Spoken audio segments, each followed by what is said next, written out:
Hello guys, welcome to my channel MCQs का अड्डा। BPSC previous year questions की series में आज हम लोग बिहार हिस्ट्री से रिलेटेड क्वेश्चंस देखने वाले हैं। सो अगर आपने प्रीवियस ईयर के क्वेश्चंस नहीं देखे हैं तो प्लेलिस्ट से जाकर के आप लोग सारे क्वेश्चंस को देख लीजिएगा एग्ज़ाम से पहले और रिवीजन भी करते रहिएगा। ओके तो चलिए स्टार्ट करते हैं बिहार हिस्ट्री से रिलेटेड क्वेश्चंस को देखना।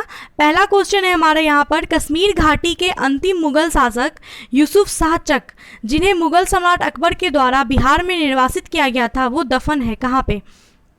तो कश्मीर घाटी के अंतिम मुगल शासक यूसुफ शाह चक थे, जिनको मुगल सम्राट अकबर के द्वारा बिहार में निर्वासित किया गया था और उनकी जो है मृत्यु हो गई थी 1592 ईस्वी में। नालंदा में इनको दफनाया गया है। ठीक है, 1592 ईस्वी में इनकी मृत्यु हुई और इनको नालंदा बिहार में दफनाया गया।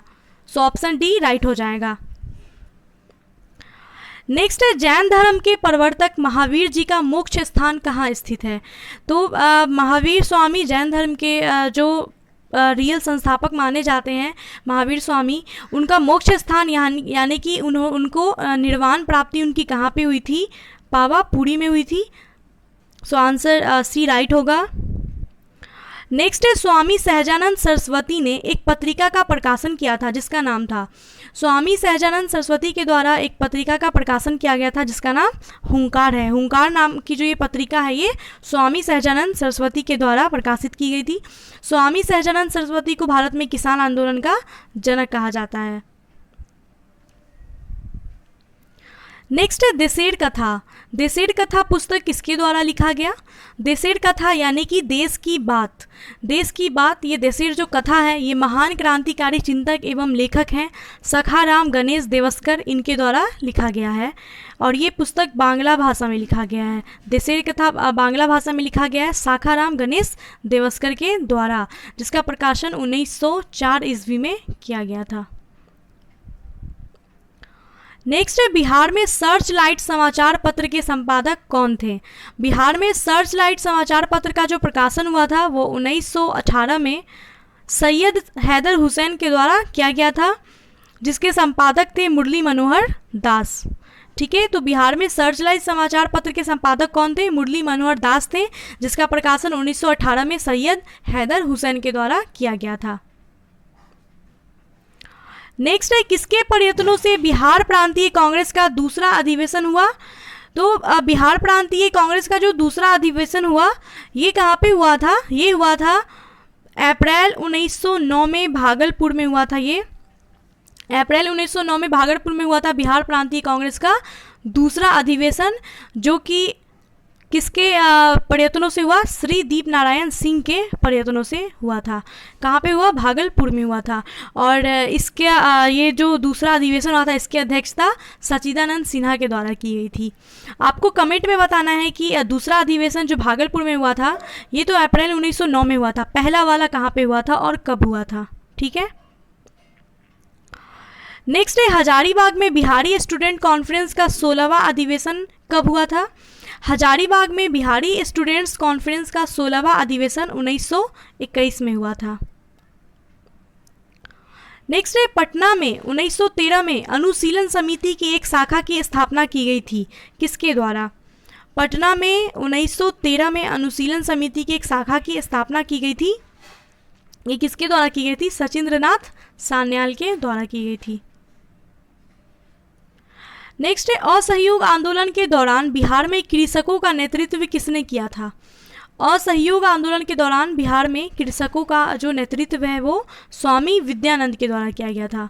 स्वामी विद्यानंद जो है वो बिहार के किसान नेता थे और असहयोग आंदोलन के दौरान बिहार में कृषकों का नेतृत्व भी इन्होंने ही किया था, स्वामी विद्यानंद ने। नेक्स्ट क्वेश्चन है, 1922-23 में मुंगेर में किसान सभा का गठन किसने किया था? तो किसान सभा का जो गठन किया गया था ये 1922-23 में मुंगेर में किया गया था और ये किसने किया था? तो 1922-23 में जो किसान सभा का गठन हुआ था मुंगेर में, ये शाह मोहम्मद जुबैर और डॉक्टर श्री कृष्ण सिंह के द्वारा किया गया था। मोहम्मद जुबैर और डॉक्टर श्री कृष्ण, इन दोनों के द्वारा ही इसका गठन किया गया था। सो इसका आंसर होगा ऑप्शन ई, उपर्युक्त में से एक से अधिक। अब एक चीज़ और है कि किसान आंदोलन, ये किसान सभा, इसका गठन तो 1922-23 में जो मुंगेर में हुआ था किसान सभा का गठन, ये डॉक्टर श्री कृष्ण और मोहम्मद जुबैर ने करा था। लेकिन किसान आंदोलन को निर्णायक मोड़ जो है वो स्वामी सहजानंद सरस्वती के द्वारा दिया गया था 4 मार्च 1928 को। 4 मार्च 1928 को किसान सभा का औपचारिक रूप से स्थापना किया गया था स्वामी सहजानंद सरस्वती के द्वारा। और 1929 में जो है स्वामी सहजानंद ने प्रांतीय किसान सभा की स्थापना की और इसके पहले अध्यक्ष भी बने थे। ठीक है, तो मुंगेर में जो किसान सभा का गठन हुआ था 1922-23 में, वो श्री कृष्ण सिंह और मोहम्मद जुबैर के द्वारा किया गया था। ठीक है, इसमें कंफ्यूज मत होइएगा। नेक्स्ट है बिहार प्रांतीय किसान सभा का गठन किसने किया। अभी देखिए, बिहार प्रांतीय किसान सभा का जो गठन किया गया था ये किसके द्वारा किया गया था, स्वामी सहजानंद सरस्वती के द्वारा किया गया था 1929 ईस्वी में। नेक्स्ट है बिहार प्रोविजनली सभा का गठन। यही है कि बिहार प्रांतीय किसान सभा का जो गठन हुआ था स्वामी सहजानंद सरस्वती के द्वारा किया गया था। और कब किया गया था, 1929 में किया गया था। सेम क्वेश्चन है, बस वहाँ पे नाम पूछा था, यहाँ पे डेट पूछ दिया। नेक्स्ट है बिहार में स्वराज दल का गठन किसके द्वारा किया गया था। बिहार में स्वराज दल का जो गठन किया गया था किसके द्वारा किया गया था। तो आपने पढ़ा होगा कि असहयोग आंदोलन की असफलता के बाद स्वराज पार्टी की स्थापना की गई थी मार्च 1923 ईस्वी में। CR दास और मोतीलाल नेहरू ने मिलकर के किया था। CR दास इसके अध्यक्ष थे और मोतीलाल नेहरू जो थे वो महासचिव थे।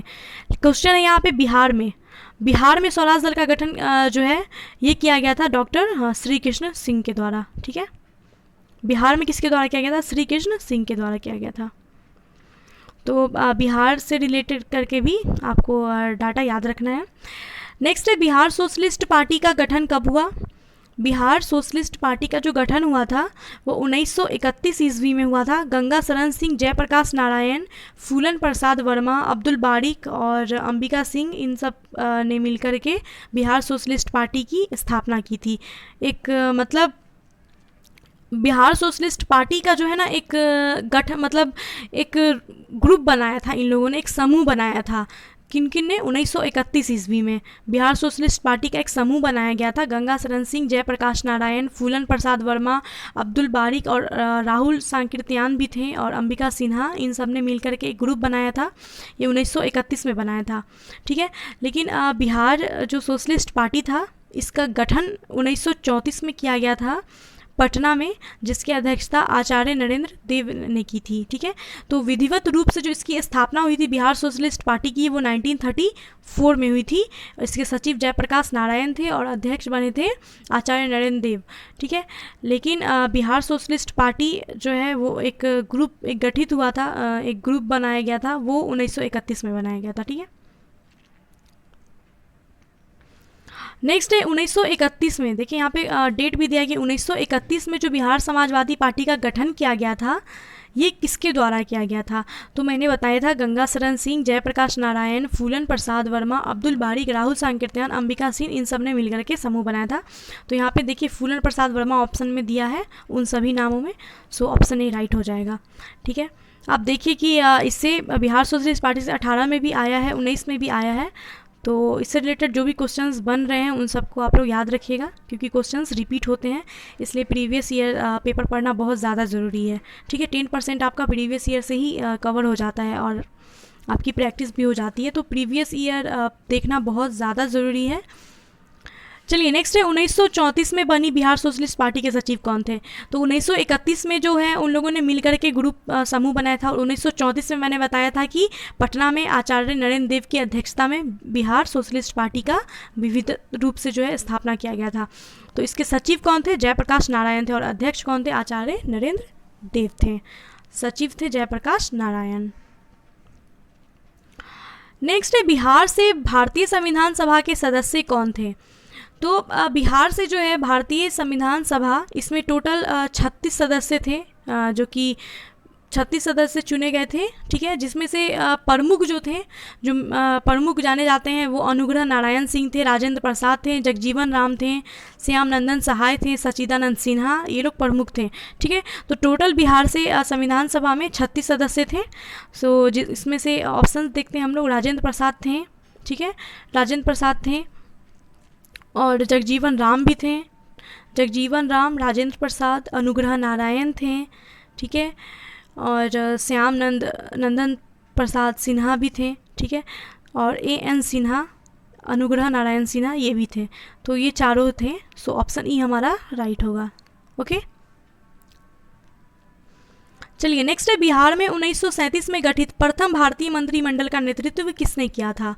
तो बिहार में 1937 में जो पहला बिहार का मंत्रिमंडल स्थापित किया गया था, इसका नेतृत्व किया गया था मोहम्मद यूनुस के द्वारा।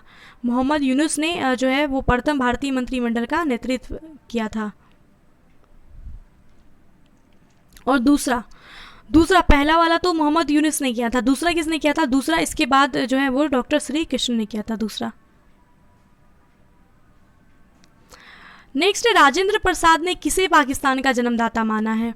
तो राजेंद्र प्रसाद ने किसको पाकिस्तान का जन्मदाता माना? लॉर्ड मिंटो को इन्होंने पाकिस्तान का जन्मदाता माना। क्यों राजेंद्र प्रसाद ने पाकिस्तान का जन्मदाता लॉर्ड मिंटो को माना? क्योंकि सबसे पहले लॉर्ड मिंटो ने ही 1909 मार्ले मिंटो जो सुधार आया था 1909 लाया था, जिसके तहत मुसलमानों के लिए पृथक जो है वो चुनाव आयोजित कर दिया था। तो राजेंद्र प्रसाद के अनुसार राजेंद्र प्रसाद का ये मानना था कि भारत में सांप्रदायिकता जो है वो पृथक चुनाव का ही मतलब रूप था, वो आगे जाके बढ़ने लगा धीरे धीरे, ठीक है, इसने बढ़ावा दिया सांप्रदायिकता की भावना को। तो राजेंद्र प्रसाद के अनुसार पाकिस्तान का जन्मदाता वो लॉर्ड मिंटो को मानते हैं। नेक्स्ट है, पटना लोन का गांधी मैदान के रूप में नामकरण कब किया गया? तो जो गांधी मैदान है अपना पटना में, इसका नाम पहले पटना लॉन हुआ करता था। तो पटना लॉन इसका नाम गांधी मैदान कब रखा गया? तो देखिए, गांधी मैदान नाम पटना लॉन का पड़ा कब? 1948 से पहले। 1948 से पहले इसका नाम पटना लॉन हुआ करता था, लेकिन जब भारत का पहला चंपारण सत्याग्रह हुआ था, जो महात्मा गांधी ने मतलब महात्मा गांधी के द्वारा किया गया था चंपारण में, उनका पहला सत्याग्रह, तो महात्मा गांधी जो है उनकी मृत्यु हुई थी 30 जनवरी 1948 में, ठीक है, 30 जनवरी 1948 को महात्मा गांधी की मृत्यु के बाद पटना लॉन का नाम जो है वो गांधी मैदान के नाम पर रखा गया, ठीक है। सो पटना लॉन का जो नाम है वो गांधी मैदान के रूप में कब नामांकन किया गया था? गांधी जी के मृत्यु के बाद, उनके गांधी जी की जो मृत्यु हुई उसके बाद गांधी मैदान नाम रखा गया था पटना लॉन का। सो ऑप्शन में कहीं पे भी गांधी मैदान नहीं दिया है, सो ऑप्शन ई हमारा राइट होगा, उपयुक्त में से कोई भी नहीं, ठीक है। नेक्स्ट है, 1995 की समाप्ति पर बिहार में जिलों की कुल संख्या कितनी थी? 1995 बोल रहा है, ठीक है, 1995 की समाप्ति पर तो बिहार में कुल जिला था 55 जिला था, जिसमें से 15 नवंबर 2000 ईस्वी को जब झारखंड अलग हुआ था तो 55 में से 18 जिला लेकर के झारखंड अलग हो गया था और बिहार के पास बचा था 37 जिला, ठीक है। और 38वां जिला, अभी बिहार में टोटल 38 जिला है, जिसमें 38वां जिला कौन बना था? चलो बता ही देती हूँ, पता नहीं कमेंट में बताओगे या नहीं। अरवल जो है वो 38वां जिला बना। ओके, तो 1995 की समाप्ति पर बिहार में जिलों की संख्या कितनी थी? 55 थी। नेक्स्ट है, पटना को प्रांतीय राजधानी किसने बनाया था? पटना को प्रांतीय राजधानी बनाया गया था शेरशाह सूरी के द्वारा। ये क्वेश्चन कई बार पढ़ा होगा आपने। नेक्स्ट है, निम्नलिखित में से किस नगर में जापानियों ने विश्व शांति स्तूप निर्माण कराया था? जापानियों ने विश्व शांति स्तूप निर्माण कहाँ कराया? विश्व शांति स्तूप का निर्माण हुआ है राजगीर में, जो कि जापानियों के द्वारा किया गया था। जापान बौद्ध संघ के अध्यक्ष थे भिक्षु निचिदासु फूजी नाम था उनका, निचिदासु फूजी, उनके द्वारा कराया गया था 1969 में। कब कराया गया था? 1969 में। और इसकी ऊंचाई कितनी है? 120 फीट। ओके, तो याद रखिएगा कि ये वो जो विश्व शांति स्तूप है राजगीर में, वो जापानियों ने निर्माण कराया था इसका। नेक्स्ट है, पटना उच्च न्यायालय की स्थापना कब हुई? पटना उच्च न्यायालय की स्थापना हुई थी 1916 में। नेक्स्ट है, बिरसा मुंडा के गुरु कौन थे? बिरसा मुंडा जो कि मुंडा विद्रोह के नेतृत्व करता है, इनके गुरु कौन थे? इनके गुरु थे आनंद पांडे। ये वाला क्वेश्चन याद रखिएगा, आनंद पांडे बिरसा मुंडा के गुरु थे। ये ज़्यादातर लोगों को ये पता नहीं होता है, इसलिए याद रखिएगा। नेक्स्ट है, उस क्षेत्र की पहचान करें जहां संथालों ने 1855 से 56 में अपनी सरकार की घोषणा कर दी थी। संथाल विद्रोह हुआ था 1855 से 56 में, जहाँ पे जो है संथालों ने भागलपुर से राजमहल, भागलपुर से राजमहल जो है वहाँ तक अपने सरकार की घोषणा कर दी थी। नेक्स्ट है 1857 के विद्रोह ने बिहार के कई नगरों को प्रभावित किया। बिहार के विभिन्न नगरों में विद्रोह के विस्फोट का सही क्रम क्या था? तो बिहार 1857 का जो विद्रोह हुआ था वो बिहार में जो है उसका क्रम बताना है, पहले कहाँ हुआ फिर उसका क्रम बताना है, ठीक है। तो बिहार में जो नगरों का क्रम होगा वो देखिए संथाल परगना में रोहिणी नामक गांव था, वहाँ से स्टार्ट हुआ ये। उसके बाद पटना में हुआ, ठीक है। पटना में 3 जुलाई 1857 को विद्रोह हुआ। पहले रोहिणी में हुआ, फिर पटना में 3 जुलाई 1857 को हुआ। उसके बाद मुजफ्फरपुर में 25 जुलाई को हुआ और जगदीशपुर में 27 जुलाई को हुआ। सो ऑप्शन बी राइट होगा, पहले रोहिणी में हुआ, पटना में, मुजफ्फरपुर में, फिर जगदीशपुर में। नेक्स्ट है बिहार के किस नेता ने महात्मा गांधी के साथ किसान आंदोलन का नेतृत्व किया था? बिहार का कौन सा नेता था जो महात्मा गांधी के साथ मिलके किसान आंदोलन का नेतृत्व किया था? तो देखिए ये जो है ना राजकुमार शुक्ल, इन्होंने ही गांधी जी को चंपारण आमंत्रित किया था और किसानों की दुर्दशा से जो है उनको परिचित कराया था और फिर गांधी जी ने चंपारण सत्याग्रह आंदोलन किया था। तो राजकुमार शुक्ल जो थे वो गांधी जी के साथ साथ बने हुए थे इसमें। डॉक्टर राजेंद्र प्रसाद ने भी सहयोग किया था, लेकिन नेतृत्व जो है वो महात्मा गांधी के साथ जो शुरू स्टार्टिंग से लेकर थे वो राजकुमार शुक्ल ही थे, उन्होंने ही उनको लाया था महात्मा गांधी को। तो इसका आंसर हो जाएगा राजकुमार शुक्ल। नेक्स्ट है बिहार के सुप्रसिद्ध संत सरफुद्दीन मनेरी का संबंध सूफियों के किस संप्रदाय से है? सरफुद्दीन मनेरी जो है ये सूफियों के किस संप्रदाय से मतलब थे? चिश्ती, सुहावर्दी, फिरदौसी या कुंवरकी? तो सरफुद्दीन मनेरी, इनका जन्म 1262 ईस्वी में मनेर में हुआ था और इनकी मृत्यु हो गई थी 1380 ईस्वी में, ठीक है। 1380 में बिहार शरीफ में इनकी मृत्यु हो गई थी और 1262 में मनेर में इनका जन्म हुआ था सरफुद्दीन मनेरी का। ये जो थे फिरदौसी सिलसिले के सूफी थे। किसके थे? फिरदौसी से संबंधित थे। नेक्स्ट है बिहार कांग्रेस सोशलिस्ट पार्टी का गठन कब किया गया? बिहार कांग्रेस सोशलिस्ट पार्टी का गठन किया गया था 1934 ईस्वी में। हमने पढ़ा भी था सोशलिस्ट पार्टी के बारे में। बिहार कांग्रेस सोशलिस्ट पार्टी का गठन हुआ था 1934 में, जिसकी अध्यक्षता नरेंद्र देव ने की थी और इसके सचिव जयप्रकाश नारायण थे। ये हमने प्रीवियस क्वेश्चन में देखा है। नेक्स्ट है मध्यकाल में बिहार शरीफ का नगर महत्वपूर्ण था। बिहार शरीफ जो है वो मध्यकाल में किसके लिए महत्वपूर्ण था? व्यापार केंद्र के रूप में, विद्या केंद्र के रूप में, प्रशासनिक केंद्र के रूप में या फिर धार्मिक केंद्र के रूप में? तो मध्यकाल में जो बिहार शरीफ था वो बौद्ध धर्म का प्रमुख केंद्र था, ठीक है। तो ये धार्मिक केंद्र के रूप में प्रसिद्ध था। बौद्ध धर्म का जो है प्रमुख केंद्र था बिहार शरीफ। बहुत सारे महाविहार थे यहाँ पर, जिसकी वजह से तुर्क लोग जो है विहार करके बुलाने लगे थे और फिर इसका नाम बिहार पड़ गया था। और उदंतपुरी विश्वविद्यालय भी था यहाँ पे। तो बिहार शरीफ जो है ये विद्या का केंद्र भी था और धार्मिक केंद्र भी था। ऑप्शन डी राइट हो जाएगा। नेक्स्ट है बिहार में अलग प्रांत के लिए आंदोलन, जिसके परिणाम स्वरूप 1911 में बिहार एवं उड़ीसा के नए प्रांत का निर्माण हुआ, इसका नेतृत्व किसने किया था? बिहार जो है वो बंगाल से अलग हुआ था 1912 में। तो ये किसके क्वेश्चन है, किसके प्रयत्नों से हुआ, ठीक है। जो 1911 में मतलब घोषणा कर दिया गया था कि बिहार अलग हो जाएगा और 1912 में ये अलग हो गया था उड़ीसा के साथ। तो इसका नेतृत्व किसने किया था? इसका नेतृत्व किया था सच्चिदानंद सिन्हा ने। सच्चिदानंद सिन्हा और महेश नारायण, नंद किशोर लाल और श्री कृष्ण सहाय थे। इन चारों ने मिल करके जो है पटना बिहार टाइम्स में एक पत्र निकाला था, जिसमें महेश नारायण ने जो है इसके माध्यम से बिहार के पृथक्करण की मांग रखी थी।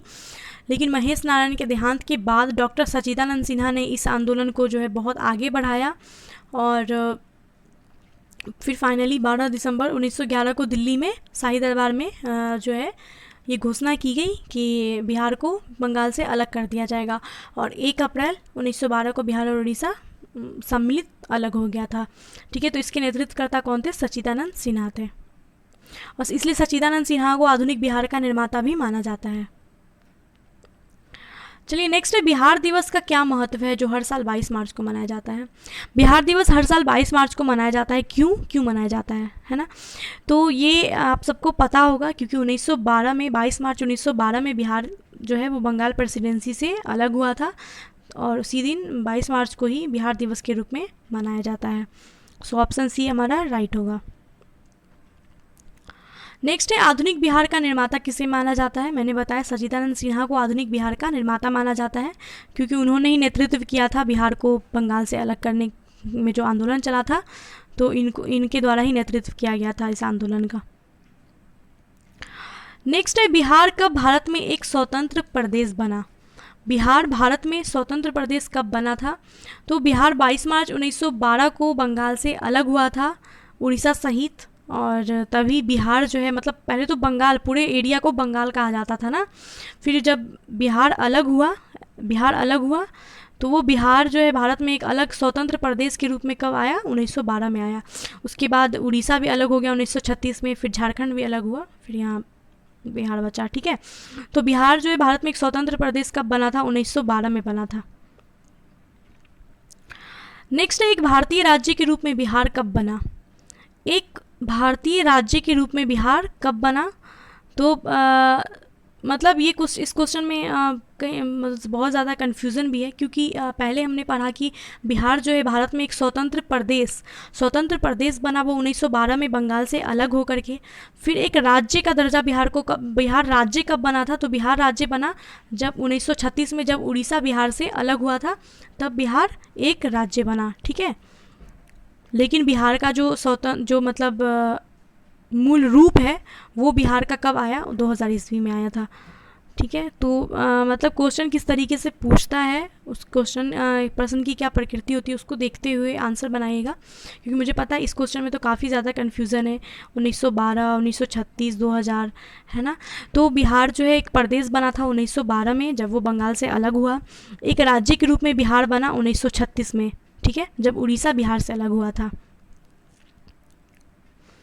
किस वर्ष उड़ीसा बिहार से अलग हुआ, 1936 में अलग हुआ। नेक्स्ट है, किस अधिनियम के तहत बिहार एक अलग राज्य बना था। तो देखिए यहाँ आ गया ना क्वेश्चन, एक अलग राज्य, और वही क्वेश्चन था कि भारतीय राज्य के रूप में बिहार कब बना था, 1936 में बना था। वही है कि बिहार एक अलग राज्य कब बना था, 1936 में बना था, और भारत सरकार अधिनियम 1935 के द्वारा बना था। ठीक है, नेक्स्ट है, बिहार बंगाल से कब अलग हुआ, 1912 में अलग हुआ। बिहार बंगाल से पृथक कब हुआ, 1912 में। सेम क्वेश्चन है। नेक्स्ट है, ब्रिटिश शासन के दौरान बिहार को एक अलग प्रांत का दर्जा कब दिया गया था। बिहार को एक अलग प्रांत का दर्जा, एक प्रदेश का दर्जा कब मिला, 1912 में मिला, जब वो बंगाल से अलग हुआ। नेक्स्ट है, बंगाल और बिहार में भूमि पर किराएदारों के अधिकार को बंगाल किराएदारी अधिनियम द्वारा कब स्वीकार किया गया। तो बंगाल और बिहार में भूमि पर किराएदारों के अधिकार को बंगाल किराएदारी अधिनियम के द्वारा स्वीकार किया गया 1885 ईस्वी में। ठीक है, बंगाल किराएदारी अधिनियम 1885 के द्वारा बंगाल और बिहार में भूमि पर किराएदारों के अधिकार को स्वीकार किया गया। नेक्स्ट है, 1908 के छोटा नागपुर कास्त अधिनियम ने रोक लगाई। तो 1908 के छोटा नागपुर काश्तकारी अधिनियम ने आदिवासियों के अधिकारों को मान लिया और बेट बेगारी का उन्मूलन किया था, बेट बेगारी का उन्मूलन कर दिया था। नेक्स्ट है, छोटा नागपुर काश्तकारी कानून कब पारित हुआ, 1908 में। नेक्स्ट है, मूल रूप से बिहार शब्द का अर्थ क्या है। बिहार शब्द का मूल रूप से अर्थ क्या है, बौद्ध मठ। विहार की वजह से ही बिहार बोला जाने लगा बिहार को, तो बिहार का क्या अर्थ है, बौद्ध मठ। नेक्स्ट है, 1866 से 67 के बीच नील खेतिहारों के बिहार में हुए विद्रोह के क्षेत्र की पहचान कीजिए। तो 1866 से 67 के बीच जो नील खेतिहारों के बीच विद्रोह हुआ था बिहार में, उसका क्षेत्र क्या था, किस क्षेत्र में विद्रोह हुआ था, ये चंपारण और मुजफ्फरपुर में हुआ था। नेक्स्ट, राजकुमार शुक्ल किस गांव के निवासी थे। राजकुमार शुक्ल जो थे वो पश्चिमी चंपारण जिले के मुरली भड़हवा गांव के निवासी थे। कहाँ के थे, मुरली भड़हवा गांव के निवासी थे। पश्चिम चंपारण जिले का एक गांव है मुरली भड़हवा, यहाँ के निवासी थे राजकुमार शुक्ल। नेक्स्ट है किसने दुखी, दुखी आत्मा, दुखी हृदय जैसे छद्मनामों के तहत लिखकर चंपारण के किसानों की दुर्दशा पर प्रकाश डाला है। तो ये सब लिखा है पीर मोहम्मद मुनीस ने। दुखी, दुखी आत्मा, दुखी हृदय ये सब लिख करके चंपारण के किसानों की दुर्दशा पर प्रकाश डाला है पीर मोहम्मद मुनीस ने। नेक्स्ट है इनमें से कौन बिहार के किसान नेता थे? बिहार के किसान नेता इनमें से कौन थे? स्वामी विद्यानंद, स्वामी सहजानंद, सरदार वल्लभ भाई पटेल। तो बिहार के किसान नेता थे स्वामी सहजानंद। केवल 2 इसका आंसर होगा। नेक्स्ट है चंपारण में गांधी जी को आमंत्रण किसने दिया था? राजकुमार शुक्ल ने दिया था, गांधी जी को बुलाया था चंपारण और वहाँ किसानों की दुर्दशा से अवगत कराया था। नेक्स्ट है 1830 के दशक में पटना केंद्र था। 1830 में पटना जो है वो बहावी आंदोलन का केंद्र था। ये काफ़ी इंपॉर्टेंट और रिपीटेड क्वेश्चन, इसको प्लीज़ याद रखिएगा। नेक्स्ट है भागलपुर में नमक सत्याग्रह का नेतृत्व किसने किया था? नमक सत्याग्रह जो हुआ था उसका भागलपुर में किसने नेतृत्व किया था ये बताना है।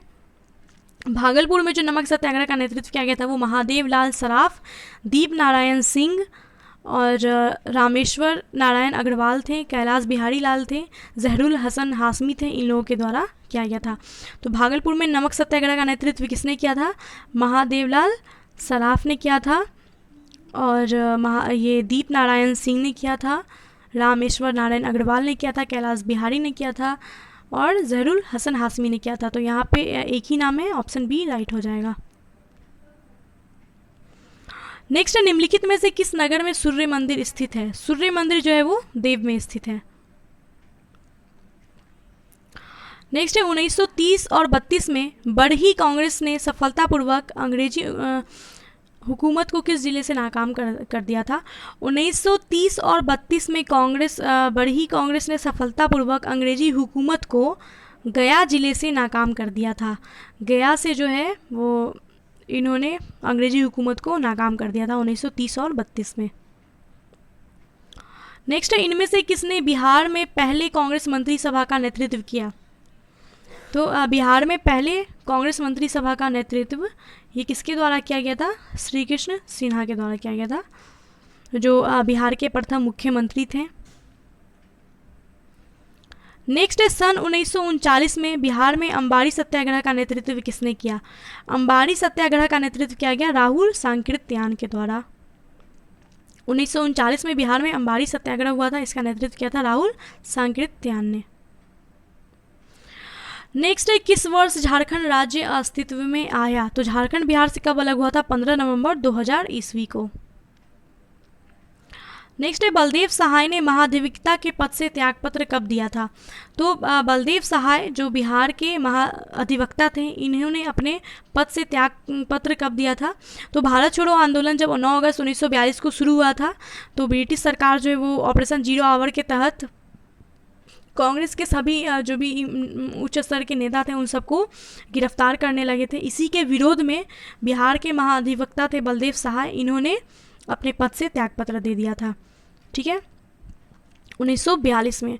So guys thanks for watching this video. I hope आपको वीडियो अच्छा लगा होगा। सो प्लीज़ वीडियो को लाइक कीजिए, कमेंट कीजिए और शेयर कीजिए। चैनल को अब तक सब्सक्राइब नहीं किया है तो सब्सक्राइब कर लीजिए और बेल आइकन को प्रेस कर लीजिए। आपको आने वाले वीडियोज़ के नोटिफिकेशंस मिलते रहेंगे। तो मिलते हैं नेक्स्ट वीडियो में। Bye and take care.